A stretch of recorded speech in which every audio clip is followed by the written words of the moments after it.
படத்தோட நெகட்டிவ், இந்த படத்தோட பேர் ஏஸ் அப்படின்னு வச்சதுனாலே என்னமோ ஃபோக்கஸ் ஆடுற மாதிரி சீன் வச்சுருக்காங்க. அது ஆடியன்ஸுக்கு புரியவே இல்லை. விஜய் சேதுபதியும் பிஎஸ் அவினாஷும் ஃபோக்கஸ் ஆடுற மாதிரி காட்டுறாங்க. விஜய் சேதுபதி ஜெயிச்சுக்கிட்டே இருக்காரு. திடீர்னு பார்த்தா பிஎஸ் அவினாஷ் விஜய் சேதுபதியை ஜெயிச்சிடுறாரு. அதுக்கப்புறம் பிஎஸ் அவினாஷ் 1 கோடி கொடு அப்படின்னு விஜய் சேதுபதிட்டு கேட்குறாரு. அது என்ன லாஜிக்னு எனக்கு தெரியல. விஜய் சேதுபதி பேங்க் ராபரி பண்ணுற மாதிரி காட்டுறாங்க.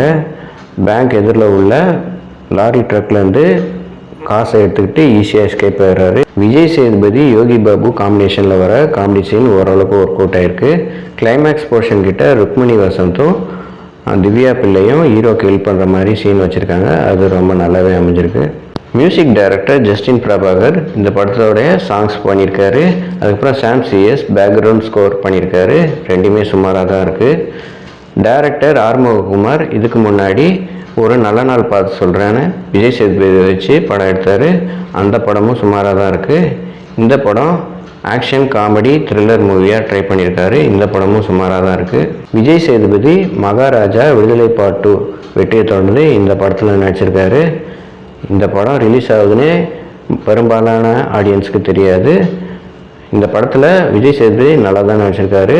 இருந்தாலும் பெட்டரான ஸ்க்ரீன் பிளே இருந்திருக்கலான்னு நமக்கு தோணுது. இந்த மாதிரி வீடியோ பார்க்கணுன்னா எங்கள் சேனல் லைக் பண்ணுங்கள், ஷேர் பண்ணுங்கள், சப்ஸ்கிரைப் பண்ணுங்கள். தேங்க்யூ.